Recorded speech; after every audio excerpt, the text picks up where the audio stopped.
essence of you. There's a quote from 1962, a character that any of you that have read Brave New World know Aldous Huxley. 1962, there's a fantastic interview in 1962, black and white, where he talks about this kind of stuff. He talks about propaganda, censorship, and the ability to manipulate populations. He asserts, by means of ever more effective methods of mind manipulation, the democracies will change their nature. The quaint old forms, elections, parliaments, Supreme Courts, and all the rest will remain. This is 1962. The underlying substance will be a new kind of totalitarianism. All the traditional names, all the hallowed slogans will remain exactly like they were in the good old days. Democracy and freedom will be the theme of every broadcast and editorial. Meanwhile, the ruling oligarchy, with its highly trained elite, will quietly run the show as they see fit. Now, I don't want to get too partisan here, but does this sound familiar? Psychological warfare is when psychological operations methods are used by governments against a foreign population, classically, or even against the citizens of a government in a coordinated fashion. Okay? Psychological warfare is the new battlefront.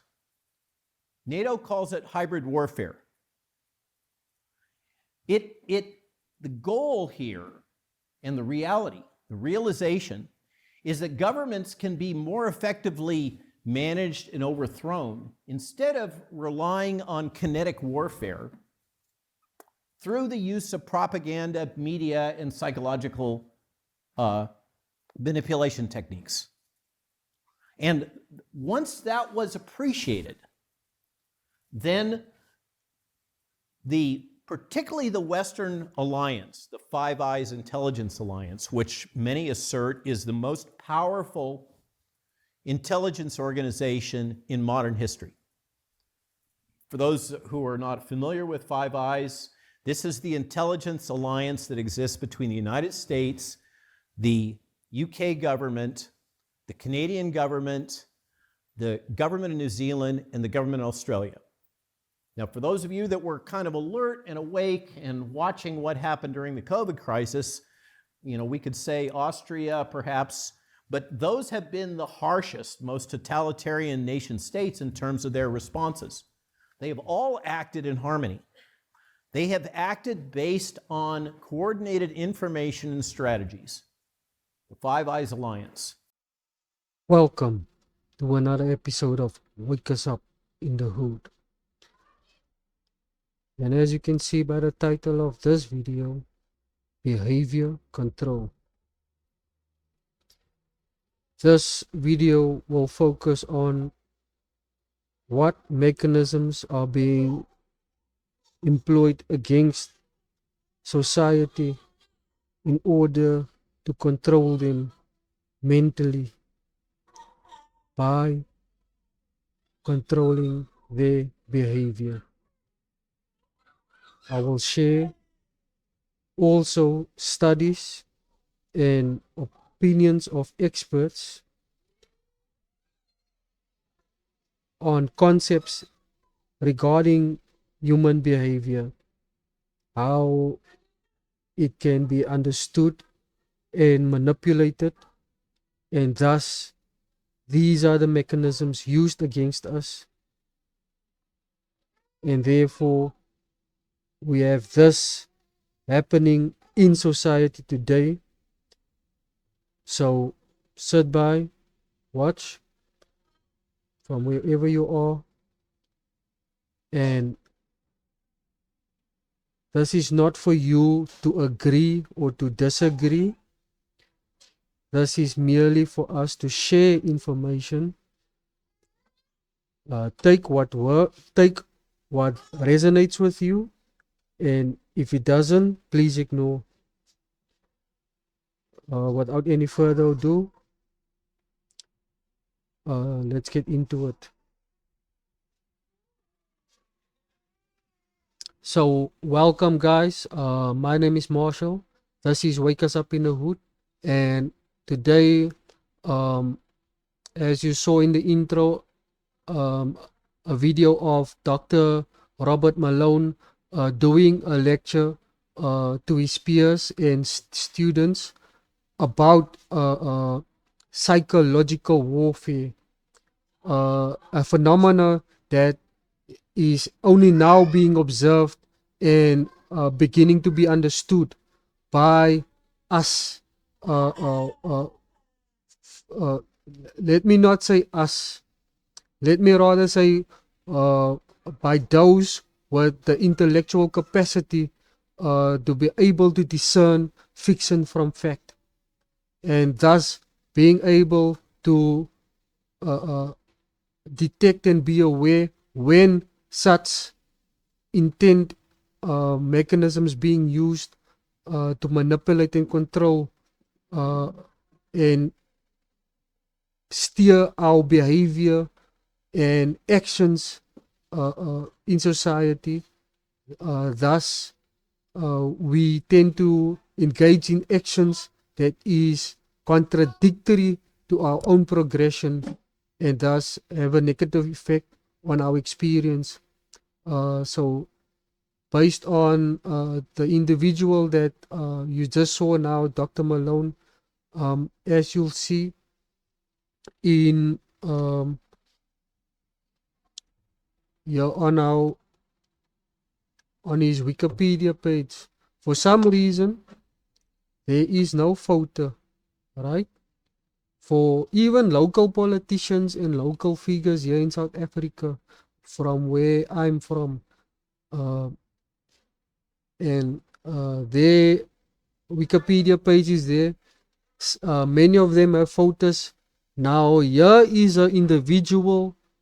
I would say he's a very prominent figure in the medical society for his contribution to the discovery uh, uh, and thus invention of vaccines, right? In the study of mRNA, right? So I'm not gonna go and read. You can go and read his Wikipedia page. But what is interesting and what makes him important is what happened to him during the COVID-19 pandemic. Um, and I'm not sure will we still get banned today after we have now discovered so many non-truths about COVID-19, and he is one of the individuals who is responsible for the discovery of vaccines, at least the technology, you know, how any vaccine is developed, right? Um, he is the founding father, and yet his experience is that he was suppressed and censored for his views, and his views were very controversial to the mainstream narrative, right? Uh, and here in this video, he's explaining what psychological warfare we in society is currently undergoing, and thus how it's being exercised and how was used against him. So he's just highlighting that, right? And he is making claims that uh, it is the people who are the most highly educated, even though those people with the multiple degrees, doctorates, and so forth, they are the easiest to manipulate. The more educated you are, the easier it is to manipulate you, right? Because you've gone through more training than the average person, and thus it's easier to manipulate you, right? That's this doctor's uh, uh, uh, uh, view. That is this doctor's view, right? And as I said, you can read through here, and the controversy regarding COVID-19 that happened. You can read about that there, right? So I'm not gonna go into that, but ultimately that is the case there, right? And there's a there's a New York Times article. So I'm not able to show you the article now because I don't have a New York Times subscription, right? But I was able to do a screenshot quickly, and in the screenshot you can see that the article says there the latest COVID misinformation star says he invented the vaccines, right? Dr. Malone says he helped invent mRNA vaccines and has been wrong for decades. Now he's spreading unfounded claims about the vaccines and the virus, right? And look at the framing of that article, right? The guy who's responsible for the invention of mRNA. Look how they frame that sentence, and look how they frame that heading of that article. So essentially, this is uh, uh, what he went through, right? So if you are going to be willing to make a subscription to New York Times to read that article, please come back, share with us what your findings are in that article. But we are not gonna subscribe. So what is what makes it possible for these educated people to be so easy manipulated, right? And it's got something to do with this fella, this guy right here, this guy, this guy, this guy, John D. Rockefeller. So if you read there what Mr. Rockefeller's statement is, the guy who is the brainchild, or how do I put it now? The brainchild of the education system. Here is the father who birthed it, right? And look at his ideology or his philosophy as it relates to education, right? Teach them everything about nothing. I don't want a nation of thinkers. I want a nation of workers. He who works all day has no time to make money, right? So it really now gives insight to what the experience is of our general person outside in relation to what they currently experience. Even those who have matric, who have degrees, right? They for some reason is still unemployable. But more to that, this speaks directly to what the Dr.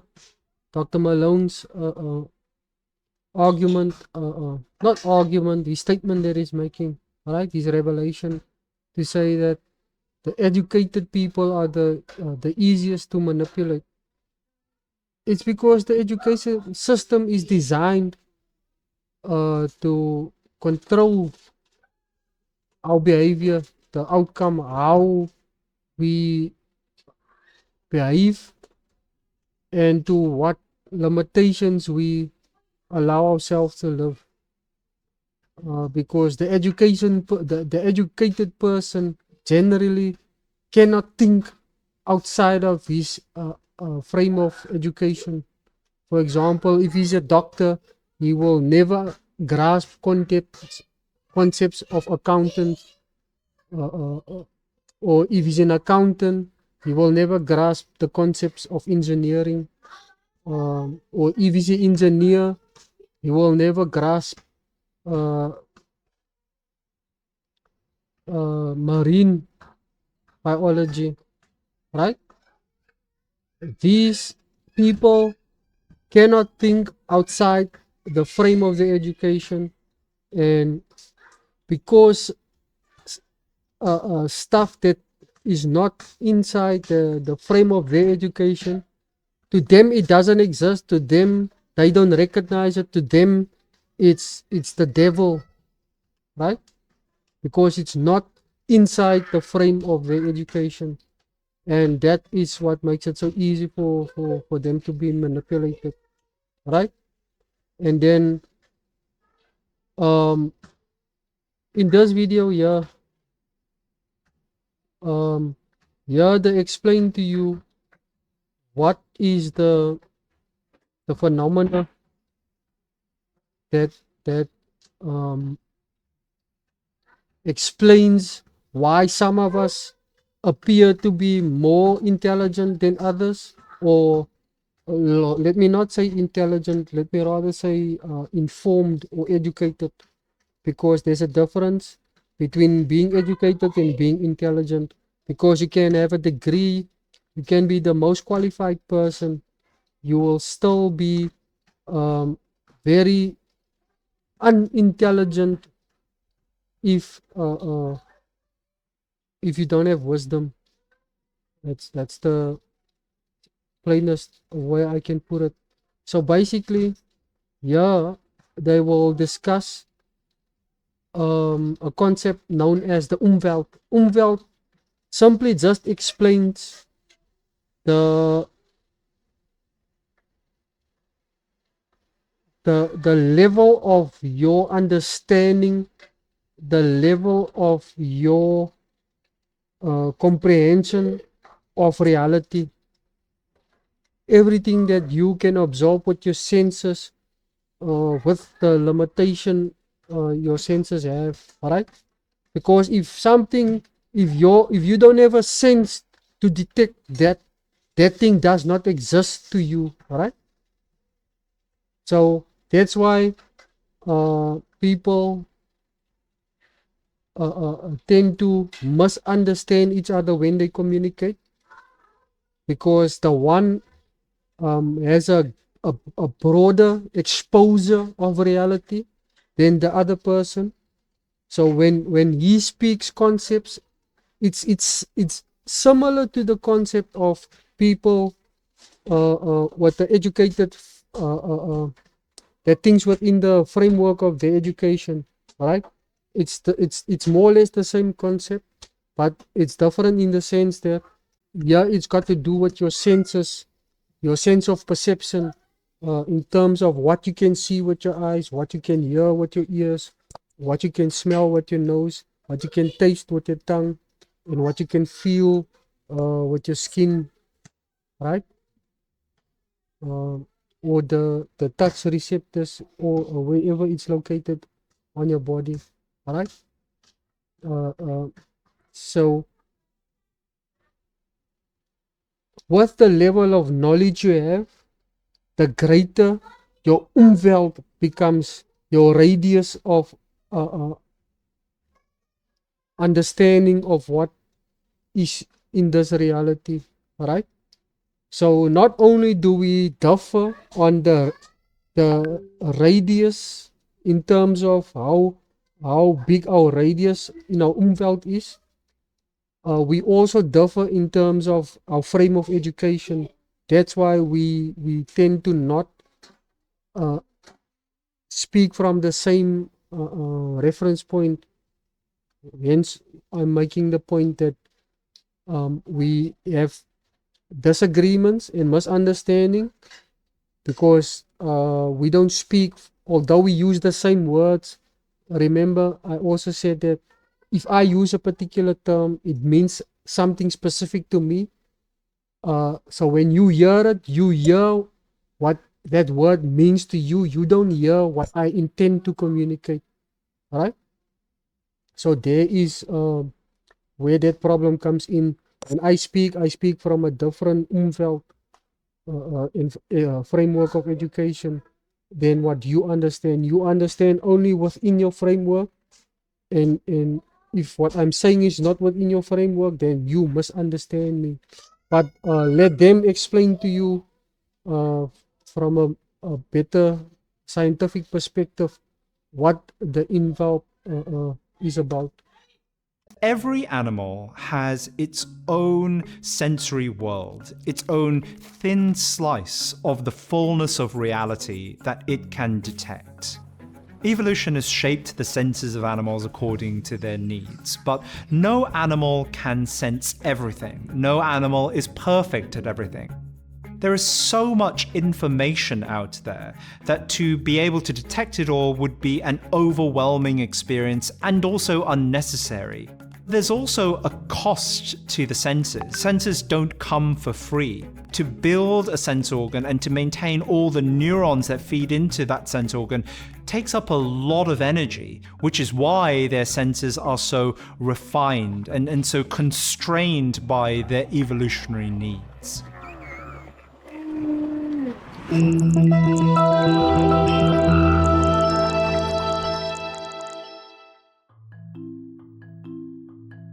So the word Umwelt was popularized and defined by a German zoologist named Jakob von Uexküll in the early 20th century. It comes from the German word for environment, but he meant the animal's sensory environment. And that's the specific set of sights, smells, textures, and sounds that that animal has access to, and that another animal might not.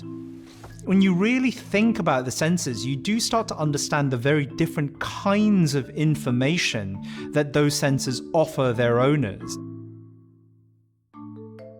So we obviously taste with our tongues, but a catfish is essentially a swimming tongue. It has taste buds all over its skin. If you put little pieces of food near the flank of a catfish, it will be able to taste it and turn around and snap it up. For most animals, taste is about food. It's about trying to work out whether something is worth eating or not. And for humans, food is something that we put in our mouths. But if you're a very small animal, food can be something you land on. And which is why for many insects, taste buds are things that are found in their feet as well as in their mouths. A fly landing on the apple that you're trying to eat can taste it just by walking on it before you put it in your mouth. I, like most of you, have two eyes. They sit in the front of my face and they point forwards, which means that my visual world is always in front of me and I walk into it. But most birds have eyes on the sides of their heads, which means their visual world is around them.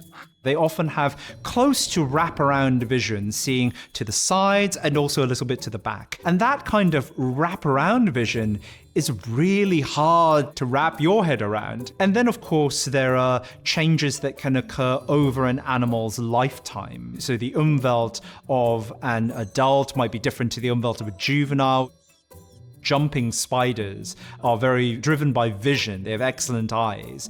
But those eyes also become more sensitive as they get older, more sensitive to light, which means that I think the world of a jumping spider will get brighter as it ages. One scientist described this to me as a jumping spider watching the sun rise as it gets older.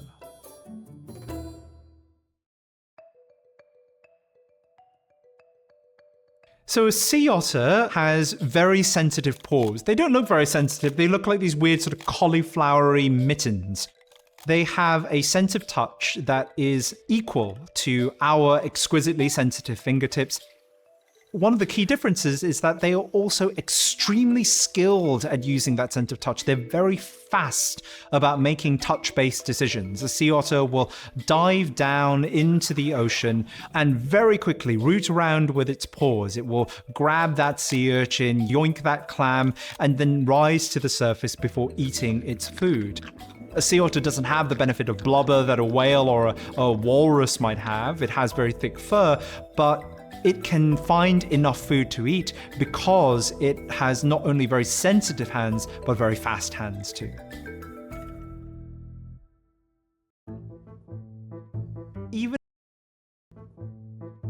Even in a completely dark room, where the very large eyes of an owl might not be of much use, they can still hear, and they hear really well. The dish of feathers around an owl's face that gives it that distinctive owly look acts as a radar dish, funneling sound towards its ears. Those ears are incredibly sensitive, but they also have a unique trick that allows the owl to work out exactly where sound is coming from. Based on when sound arrives at my ears, whether it first arrives at the left or the right, I can tell where a sound is coming from in the horizontal plane. I can't do that trick in the vertical very well because my ears are level with each other, so sound arrives at both of them from above or below at the same time. An owl solves this problem because its ears are offset, so they're asymmetrical, so one ear is slightly higher than the other.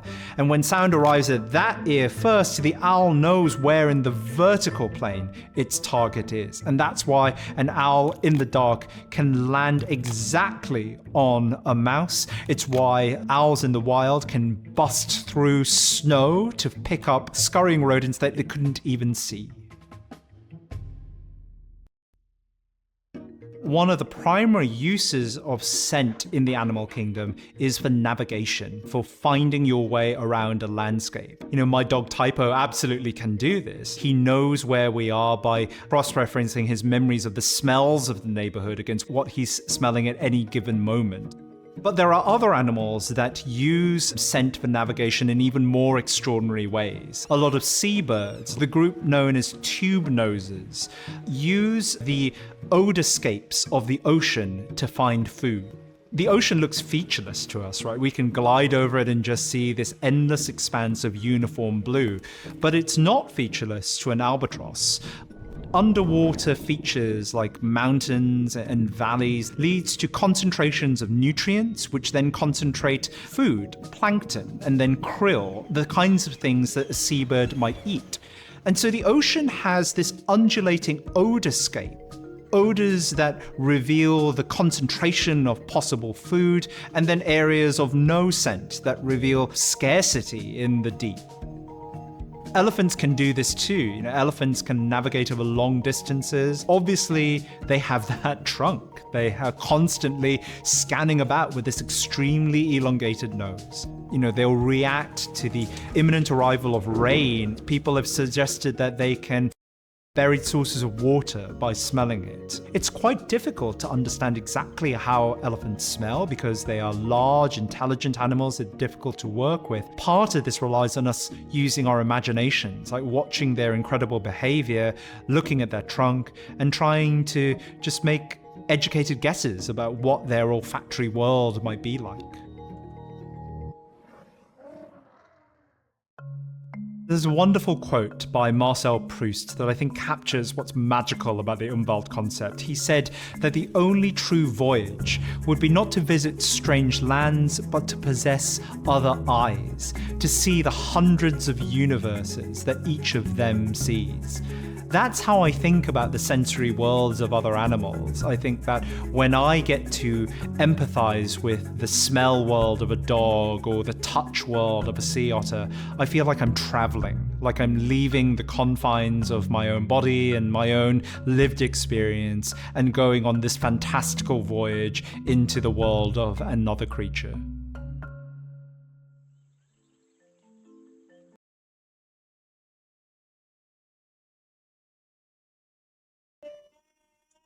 Okay, so I was hoping they were going to illustrate and give you an idea how, in terms of size, different animals Umwelt is, so that you can understand how Umwelt as humans differ from one another. But I'm just gonna illustrate it to you quickly. And thank you if you made it thus far in the video. Your patience will pay off.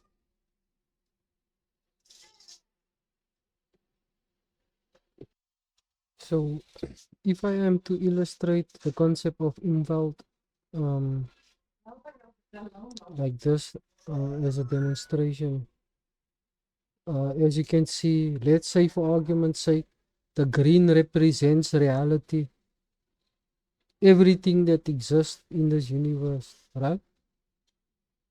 And this is not a demonstration according to scale, right? It's just for illustration purposes, so you can grasp the concept. So the green represents everything that exists within reality, right? That senses can pick up. And I'm not saying your senses, I'm saying senses, all senses that can perceive anything.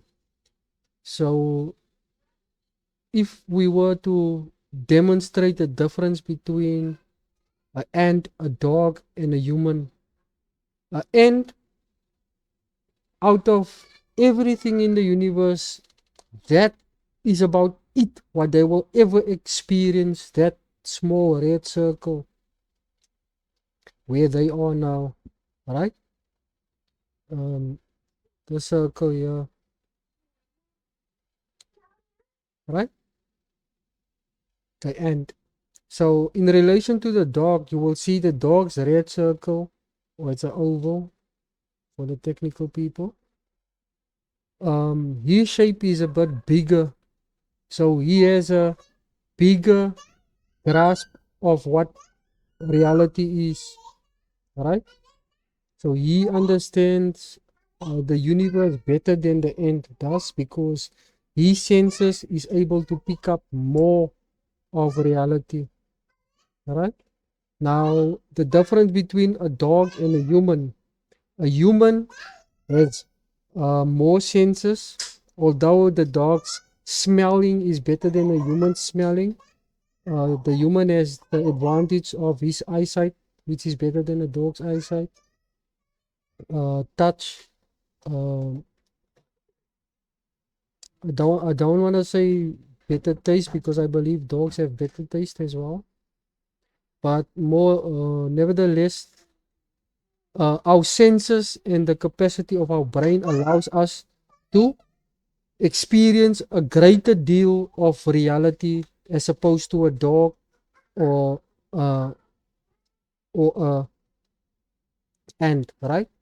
We perceive a bigger portion of reality than an ant, But what is also very uh, uh, uh, unthought of or unconventional is that we don't understand this, that even us as humans, although all of us are humans, both the same with the same senses, whatever, I am still of the view, and I didn't see anyone identifying this, or I didn't read it up anywhere. It's just based on my experience. So therefore, you do not have to accept my opinion in this respect. It's just for me to invoke critical thinking within you, right? And also to give you a better understanding of what you are currently experiencing, right? So in my view, I believe, although we are all humans, we also have a different umveld, a different level of perception of what reality is. Person A, which is where the end was now here uh, uh, it's to my right, but it appears to your left on the screen, right? So this person here has a smaller umveld than this person here, and both of them have a smaller umveld as opposed to the person over there. All right. So when we speak, when these three people communicate, do you think if person A speaks, the other two will understand him? Yes. If person A speaks, person A hear. If person A speaks, person B and person C can understand him, because the two of them have a bigger grasp on reality.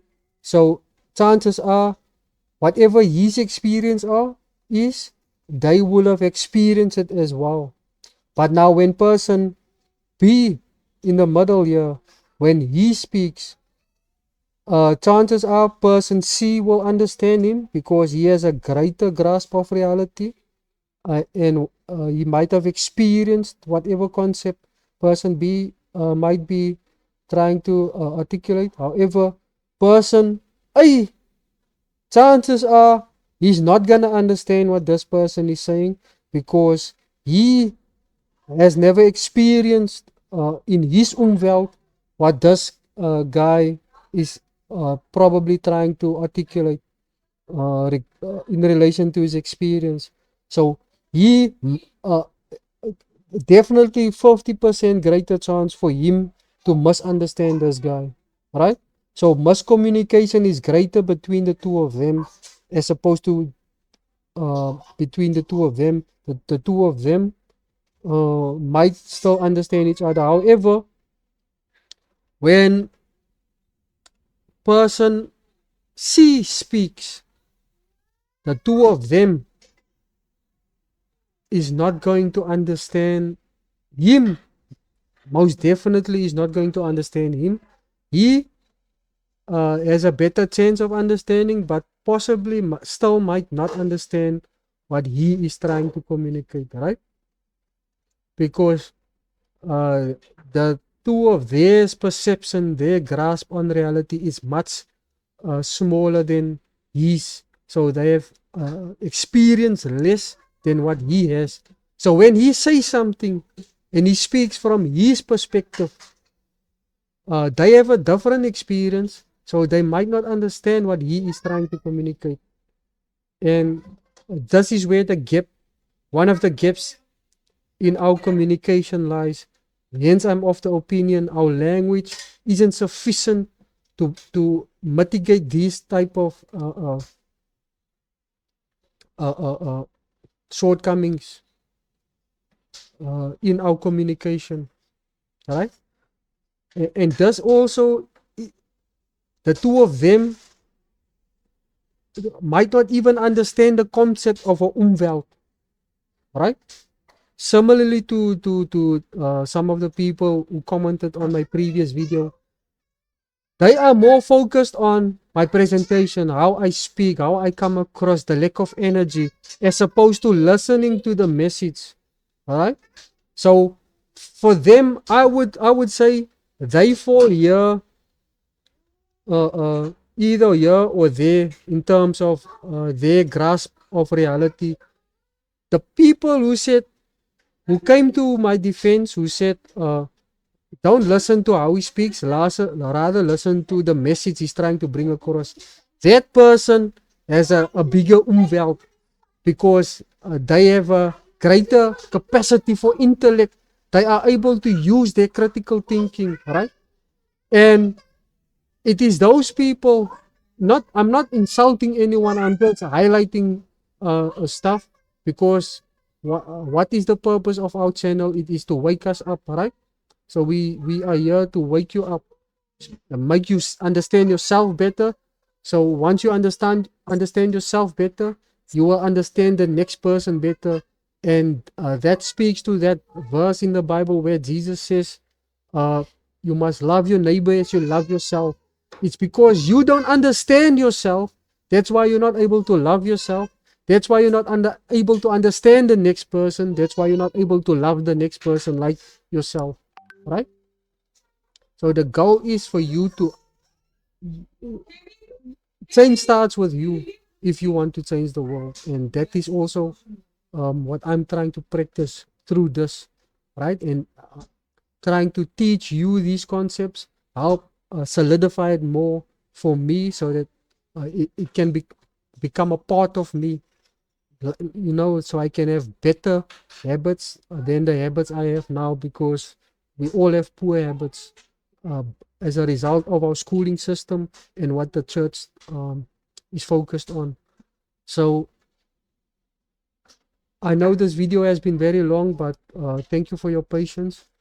And if you've taken the time to get to this point and to go beyond until I end, because the next topic I'm gonna touch on is equally as important, right?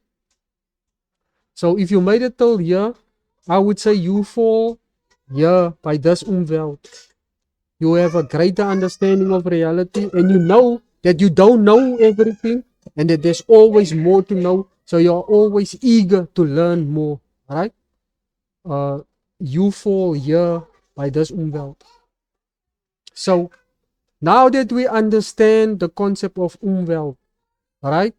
Uh, our environment, our reality, uh, um, we must communicate with each other because we have a different perception of reality as a result of the different umwelt we experience.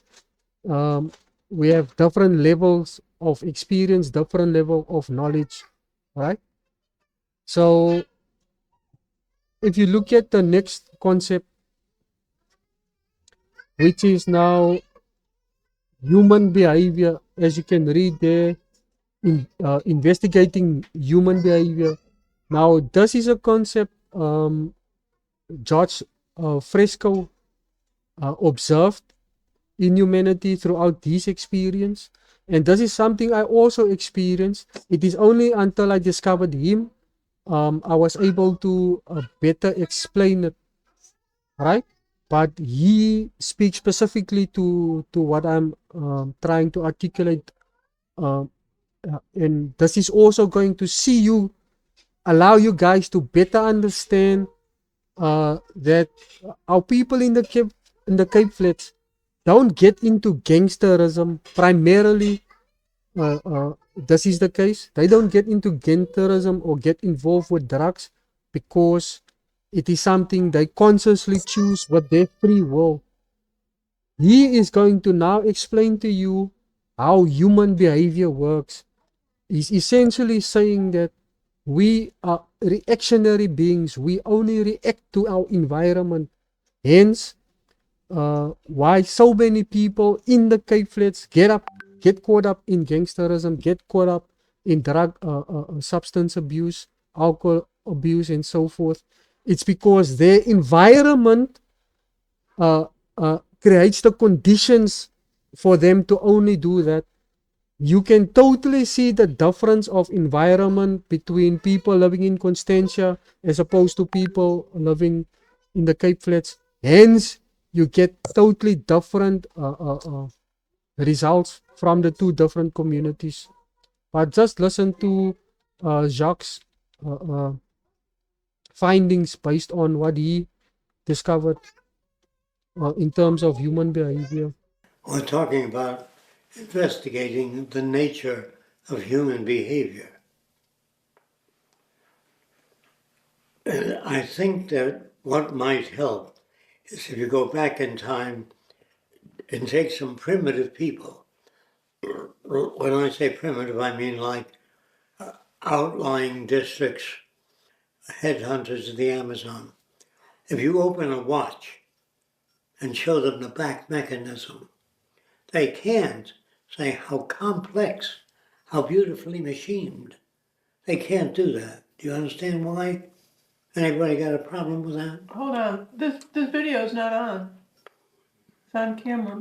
You gotta push record. Yeah, I thought you had done that. Sorry. Oh, no. Yeah, okay, go ahead, Jeff. You got to listen to every word because they can't do it. If a psychologist wants to know how the brain works, say, or a neurologist, all I can do is have you move your fingers and pick up what area of the brain is active. Do you understand? Then thinking, solving problems, so they can map out what area becomes active. That's all they can do. but they can't tell you whether it's right, wrong, good, or bad. They can map out the areas of the brain by hitting your knee and picking up electrical signals from different parts of the brain. You can map out the brain, but that doesn't tell you how the brain works. Do you understand that up to now? Okay. There are many people that try to study the mind. You can't study the mind. It's like taking primitive technology way back 100 years ago, giving them a transistor, saying, what is it? They can't say what it is. They don't know what a transistor is. They don't know what a capacitor is. They don't know what a vacuum tube is. So all they can do is cut it. Now, if you bring a chemist in, he can tell you what comprises a transistor. Certain amount of magnesium, silicone, you know what I mean? But he can't tell you what it is. Is that real clear? Studying the brain does not tell you anything about it. You have to study the brain's reaction in relation to the environment. The brain is a responding mechanism. When you shine a bright light in the eye, it responds. So you can say, this is how much it responds, how little it responds, but you can't tell what it is. Studying the brain gives you nothing unless you study it in relationship to the environment. A bird with wings can't fly when there's no air, and will stop flying if you can put an oxygen mask on the bird, and he'll flap his wings and he won't get off the ground. He won't even try to fly after a while. Only with air there will he move. You understand? Now, if you beat down one wing with more pressure, you turn the wing into the wind and beat down your bank. A bird does not know how to fly instinctively. He beats his wings different ways, and if it gets him where he wants to go, when he turns it down, he moves forward. If he turns it this way, he stops in midair, if he's a hummingbird. So the bird responds. Studying the bird, you have to study the environment that the bird lives in. Do you understand that? There's no way you can dissect the brain and say this is what the man is like, except in context of the environment. Is that real clear? So, if I want to study human behavior, what I'm really studying is the reactions of human beings in a given environment. I can't study human behavior. I can study their reactions. When something is hot, they move away from it. When it's cold, they might move toward it. It all depends. If a man goes down to a river and sees a fish, if he reaches for it, he usually can't get it. If he hits it with a club, it's faster than his hand reaction. He might catch fish that way, clubbing them. So what you can do is the primitive brain doesn't look any different. If you have 1 billion associations with boo-boo, a bunch of metaphysical stuff, billions of associations, they are calming because you believe somebody that gave you those associations know what they're talking about. You don't even have to know what they're talking about. If the chief says something, it's so. If the king says something, it's so. If a politician says something, it's so. Right now, they're concerned with foreclosures on banks.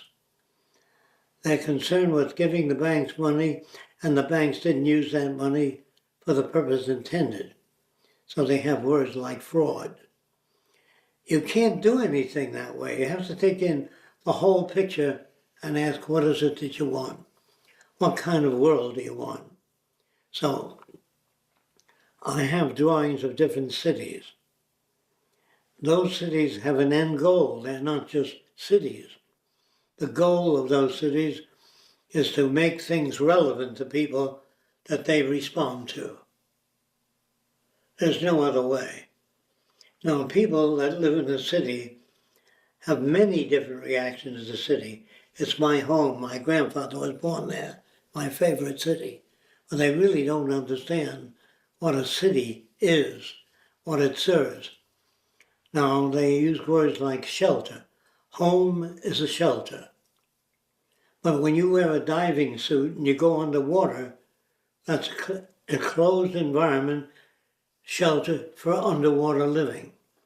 If a man goes out into space, he brings with him the air in a suit. And in that suit, he has all type of equipment he may need on that mission. If you give him a book, a novel to take out into space, it's dead weight, doesn't serve anything. If you give him an emergency book of what to do when oxygen stops or something goes wrong, that's something. But a book about how Seminole Indians treat fish would have no use in space. Our society is loaded with how Seminole Indians treat fish. There's lots of superfluous information, superfluous to the needs of people. Must everything be scientific? If it is not, it's less valid. Is there a place for non-scientific? By non-scientific, do you mean speculative notions? Or scientific is, I don't know, let's try to find out. Does it mean you'll find out? Not necessarily. You'll find out if you have the appropriate needs. So you can't ask what is the brain or how does it work, except in context of a situation. I think there are some animals that respond to largeness. A bear, when he stands up, he doesn't try to impress you with his size when he stands up. He stands up, and if you react, he just stands up again. But it isn't, I'm going to stand up so I'll look bigger, so I'll scare the guy. Bear doesn't think that way. The neurologist that wants to study human behavior is brought up to believe in free will to start with. So he's already jammed. He's already hurt.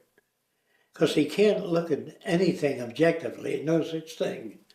You can only write down when a man sees lava, if he sticks his finger in it, it burns, he stays away from it. You can only do that. Now the chemist wants to know what lava is. He says so much magnesium, so much melted rock, but he still puts a label on it, he calls it lava. And that means a word used assigned to something.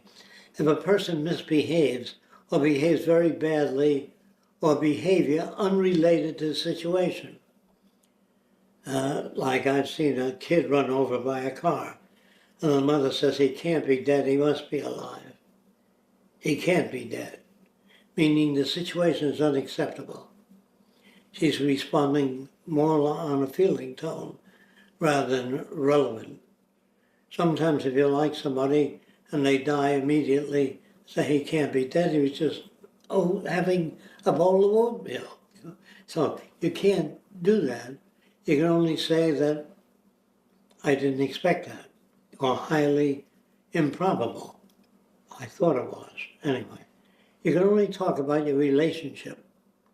So if you meet with a person and say, I'm going to exaggerate here, they have 1,000 neural associations, in the brain. And then you meet a person with 40,000 associations. When you talk, there's more response. Less response with less associations. Do you understand that? If a person's very simple, he says, God wanted it that way, that's why it's that way. Well, that doesn't tell you a damn thing, except that person's reaction. Using reason with them does not work unless you equip them with the tools of reason. Now, there are no tools of reason except specific tools of reason. How to fly a kite, how to build a wheel, that's specific reason. But general reasoning cannot be imparted to people, particularly if they like things the way they are, meaning if their reactions are very simple. Now, the reason most people behave badly or poorly is because they understand simple things. A person once said to me, When I ask you a question, I never get an answer. I get a lecture because there are no answers. And the guy said, why does my brother get angry all the time? Because he gets angry, that's why. Well, that doesn't tell you anything. So if you got to remember, if a person's that simple, you don't have the time to fill in all that detail unless they say, I'd like to know step by step what made my brother get angry. And that's good, because it shows some kind of inquiry, even if they learn the words, don't know what it means.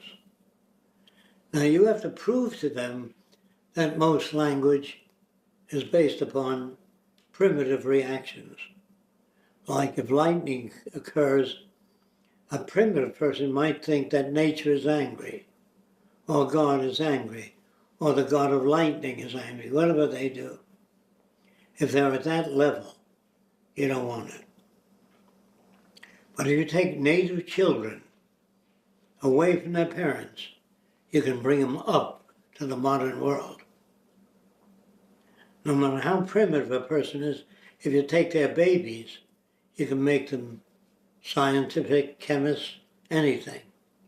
But taking an adult is jamming their whole associative system.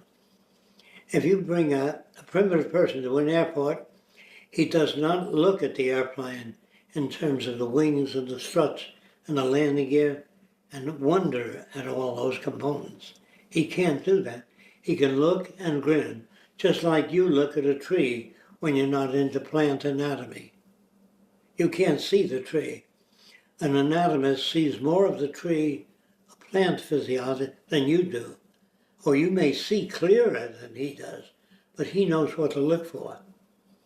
Like whether it's the rings of the tree that tell him how old the tree is, or the width of the rings, whether there was a drought or flood at that time. He has learned to read, or she has learned to read nature. When I say there's no such thing as human nature, there's human reactions to the environment.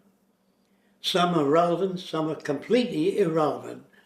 Knowing the difference, the guy says, why did you beat the hell out of your kid? He's way off the subject. The guy might say, because my kid didn't listen to me. That isn't the answer. It's the whole story. You know what I mean? So when normal people, normal meaning, have simpler reactions, you can't discuss human nature with them because they have a fixed notion already of what human nature is. Some inborn propensities or characteristics that are passed on generation after generation. And if behavior were fixed, we'd still be living in caves.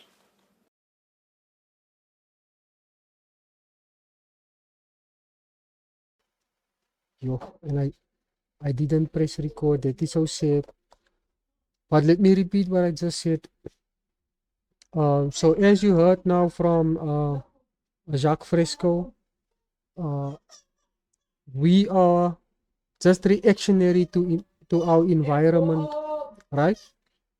And I shared these specific aspects and concepts with you so that you can have a better understanding of how you function as a human being yourself, right?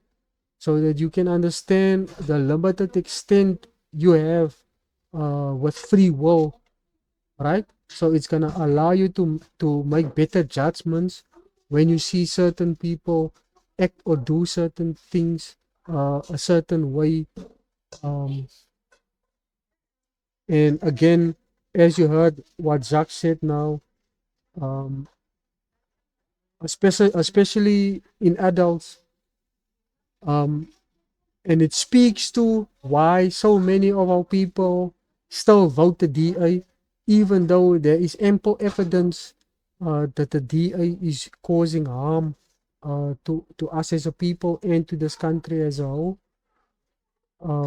Specifically, us as colored people, some of us still go vote for DA because we have a fixed mindset and perception of how this universe works, right?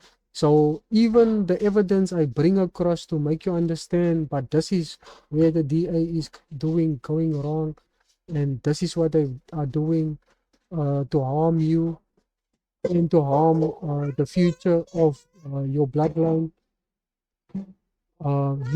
Some of you will still be ignorant or unreceptive to the evidence, right? Um, so basically, uh, there is very little to be done to change your perception. So, given the concept of the umwelt, given the understanding that our environment shapes our behavior, we can now clearly understand why there is such a difference between the people of Constantia as opposed to the people of the Cape Flats, right? The people of Constantia, um, they have a different behavior, different thinking pattern, different aspirations, uh, different contribution to society as opposed to the people of the Cape Flats. It is because their environment is so different in contrast, right? So if we expect the results from the people of the Cape Flats similar to that of the people of Constantia, the environment has to change. Only if the environment changes in the Cape Flats, there will be less participation uh, in gangsterism and substance abuse, right? Um, we will never get different results. Yes, there will be the exception here and there, but primarily in general the result will be what you see happening now in the Cape Flats, because that is the condition of the environment, right? And hopefully, and again, some of you take from this which will benefit you, and if it doesn't add to you, then just ignore it, right? As you heard Jacques' explanation again, some of us, we have a fixed grasp of what reality is. Thus, whatever the next person try to make them understand better, chances are that it's not possible. But I'm of the view that we should always be trying. We never know when we're gonna make that breakthrough.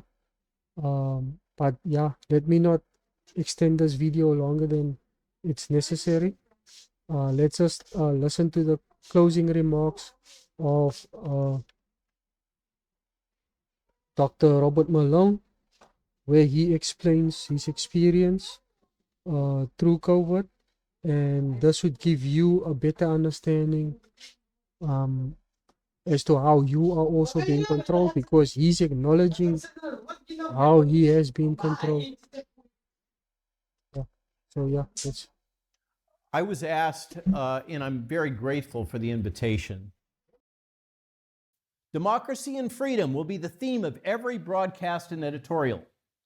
Meanwhile, the ruling oligarchy, with its highly trained elite, will quietly run the show as they see fit. Now, I don't want to get too partisan here, but does this sound familiar? Psychological warfare is when psychological operations methods are used by governments against a foreign population, classically, or even against the citizens of a government in a coordinated fashion. Okay? Psychological warfare is the new battlefront. NATO calls it hybrid warfare. The goal here and the reality, the realization, is that governments can be more effectively managed and overthrown instead of relying on kinetic warfare through the use of propaganda, media, and psychological manipulation techniques. And once that was appreciated, then particularly the Western Alliance, the Five Eyes Intelligence Alliance, which many assert is the most powerful intelligence organization in modern history. For those who are not familiar with Five Eyes, this is the intelligence alliance that exists between the United States, the UK government, the Canadian government, the government of New Zealand, and the government of Australia. Now, for those of you that were kind of alert and awake and watching what happened during the COVID crisis, we could say Austria perhaps, but those have been the harshest, most totalitarian nation states in terms of their responses. They have all acted in harmony. They have acted based on coordinated information and strategies, the Five Eyes Alliance. And they, together with NATO, have built a suite of technologies that are extremely powerful for manipulating information. Not just manipulating information. The tech is so powerful now that everything that you think, feel, believe, the information that you encounter that's available to you can be managed and manipulated. And you think that you're immune to it because you're so highly educated and intelligent. Okay? It turns out that the more highly educated people are the most susceptible to these technologies. Folks like me that have been through a stupid amount of postgraduate training are all basically trained to accept authority, to accept and assimilate the information that is put to us. People ask me all the time, what happened to the medical profession? The medical profession is all trained to basically regurgitate whatever they're told and to follow along with the guidance that are provided by people that are further up in the food chain. Okay? The ones, by the way, that have been most resistant in general to the propaganda and manipulation during the COVID crisis are often the ones that are out on the street, the common workers, the carpenters, the HVAC folks, the people that just work for a living that aren't caught up in this world of the mind that you all are, otherwise you wouldn't be here. So don't tell yourself that it's not going to happen to you. Probability is that you are extremely susceptible to this type of manipulation. Now, some of you may remember my speaking about mass formation psychosis on Rogan. Yeah, I'm going to leave it at that, this specific video.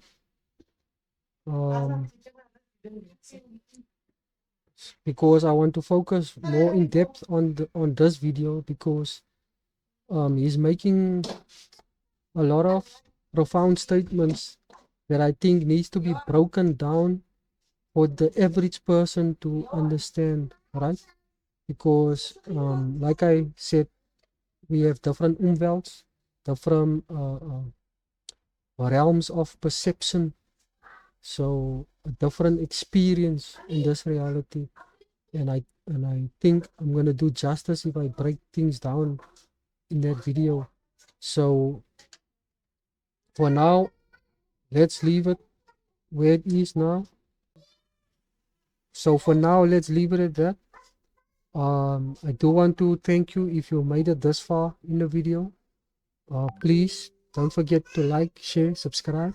Please also share your thoughts. Share your thoughts on what you heard Dr. Malone spoke about. Share your thoughts on what you think about Jacques' observations, Jacques Fresco. And please take your time to listen and do more research on these people so that you can get a better grasp on who they are. You're not going to exactly know who they are like you would know who your mother is or your sister, whatever, because you don't have that opportunity to meet with them in person. But just based on the work they did and what is out there on them, get to know the character so that you can make a decision whether what they say holds value to you or not. right? And again, I'm not asking you to accept whatever I share today as true. Again, my whole intent is to make you a critical thinker, wanting to uh, do your own research and validate and confirm stuff for yourself, so that you can decide what is true for you in your experience, right?